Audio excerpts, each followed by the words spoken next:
guys, it's Slynk here, and lately I've been thinking about 9th chords and just chords in general, and I thought I'd show you sort of a few things that you can do with a 9th chord. So right now I'm just programming Serum to play like a really wide saw. So we'll just get a nice sound that we like. I'm going to drag in an OTT just to like really boost it. And I'll just throw a glue on the end of that. And let's actually just put a reverb in there too.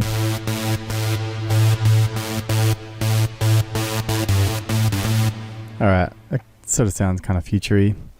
Yeah, so I've been sort of thinking about how these future bass guys are creating these like big, wide, crazy chords that sound like they're really hard to play. And then I started messing around with 9th chords. And well, what is a 9th chord anyway? And why do I give a shit? Well, a 9th chord is basically just playing the 9th note in the scale. So with a combination of other stuff. So let me just start at the beginning. So if we play in a C major scale, right, and we play the first note in that scale, the third and the fifth, then we have a C major chord, which is really boring. But if we continue on and play the 7th note in the scale, then we have a major 7th. And if we continue on and play the 9th note in the scale, we've got a major 9th, which actually sounds really cool. And we can transpose that into a C minor scale. So it would be, so the difference is a bit of a change in mood, but that sounds really nice. And what we can do is just take our root note and transpose that down an octave. And then we sort of have like a nice big future-y sounding chord, yeah? But we can also transpose around some of these notes. So let's take these two, the 3rd and the 5th, and transpose them up one octave. So this one would go to here, and this one would go to here. So we'd have this. And I'm just playing like 2 octaves on the bass. And we can also play the 5th. And this is getting really hard, I'm running out of fingers, but can I make it?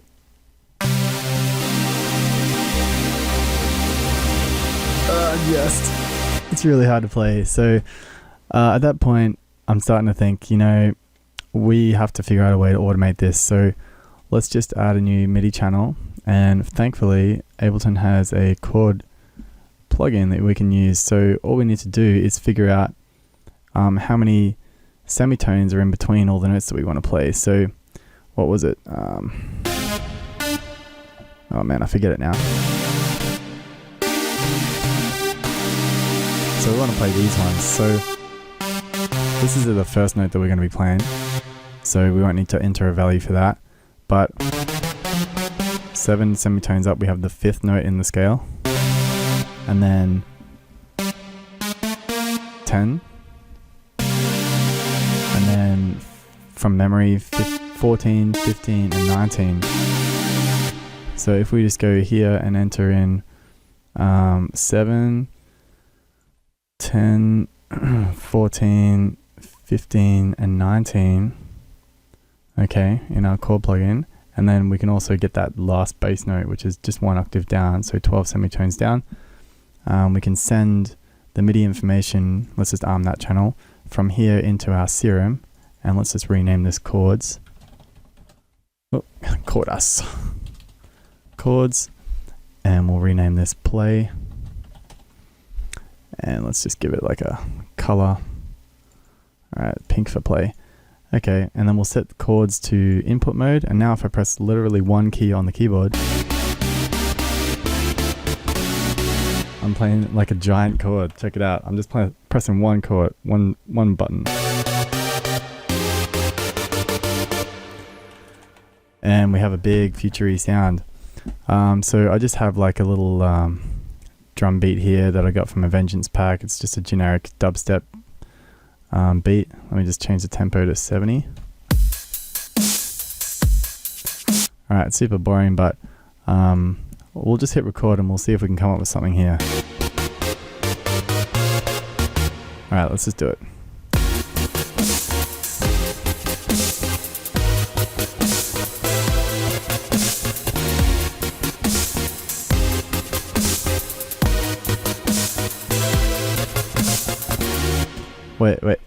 Wait a second. Doesn't that sound familiar? That sounds familiar, right? Oh yeah.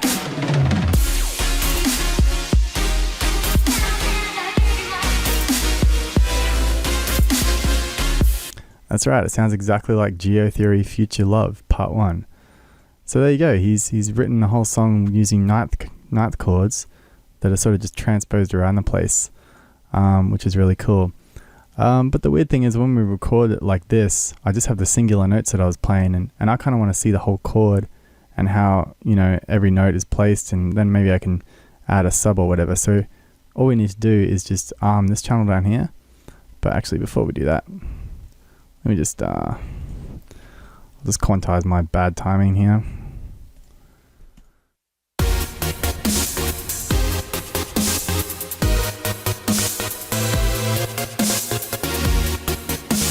Yeah, okay. And then we can just arm this channel and then hit record. And you can see it's recording the chords now.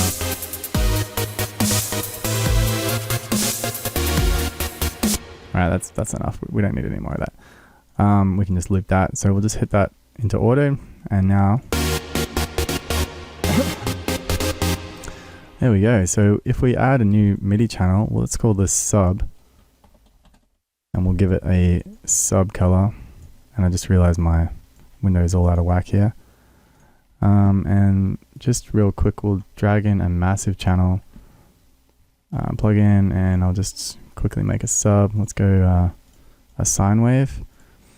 Just a simple sine wave, and we'll just duplicate this down here, and we'll just delete all the notes that aren't the bass notes. So it'd be all of these, just leaving us with the bass notes.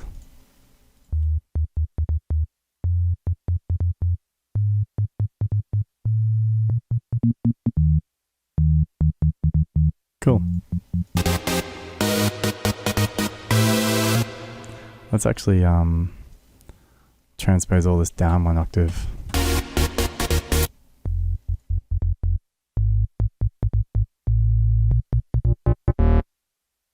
Yeah, let's turn that up a bit and give it a bit of a release on the... Actually, you know what we'll do is we'll just delete that, and I'll duplicate the octave inside of massive so I can have control over the volume. So we'll just hit that to 12.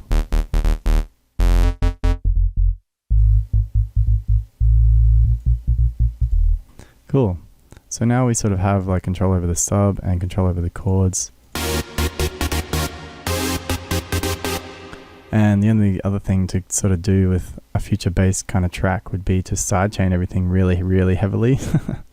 So if I just go into my toolbox here, I've got a pre-made channel. It's basically all it is just an operator that's playing one note very, very loudly. And the idea is we mute the channel, and then I can grab that and use that as a sidechain. So we can just grab a compressor and put that on the chords, for example. And then we'll just select our sidechaining channel, and this stays mute. But when we start messing with the threshold on the compressor,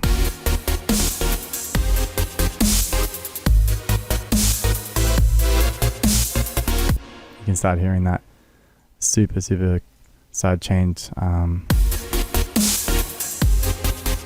you know, future bass sort of sound. But anyway, enough of that geotheory stuff. Let's try and write our own kind of future bass hit here. I was messing around with something earlier. Let's see if I can redo it. So let's get back on our...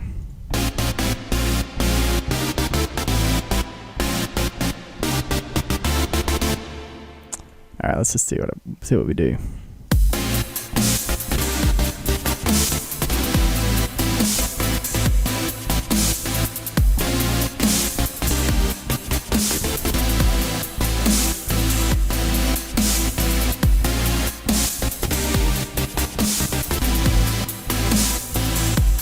Yeah, you know, something like that might be cool.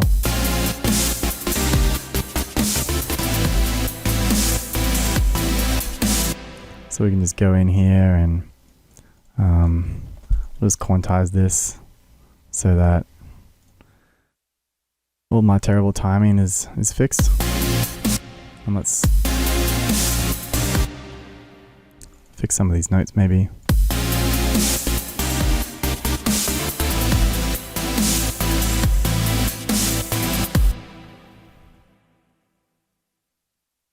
Yeah, maybe something like that.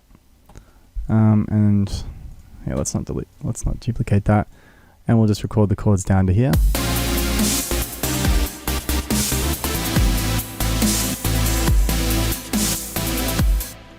Cool. Turn that back off. And again, we can just, you know, duplicate this down into our sub channel here and delete all the notes from the chords. And now we have like, and then we'll apply the sidechain.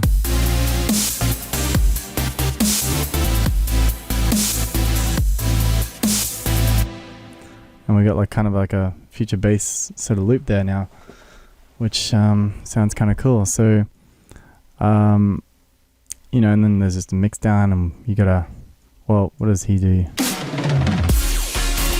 Yeah, he's got like some drum fills and stuff. So let me mess around with it for a bit, and I'll come back and show you. Alright, cool. So I just went and found some like simple drum fill things. And then there's this one. And I just like used an OTT to compress the absolute shit out of it.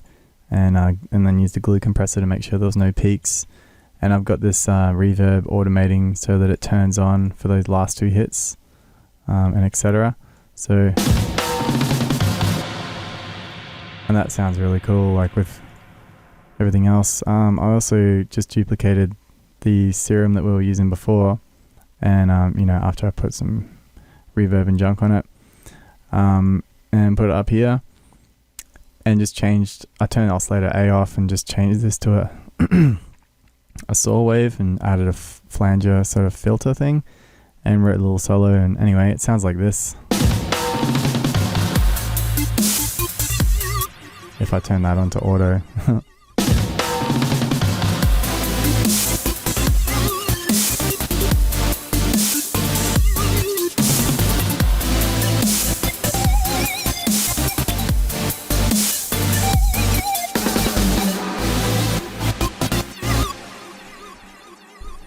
Yeah, so there you go, guys. Using ninth chords to write future bass. It's pretty easy. So I'd give you a link to the description, in the description for this, but I mean, you can just look at these numbers and then just enter them in: 7, 10, 14, 15, 19, and -12. Like, it's pretty easy.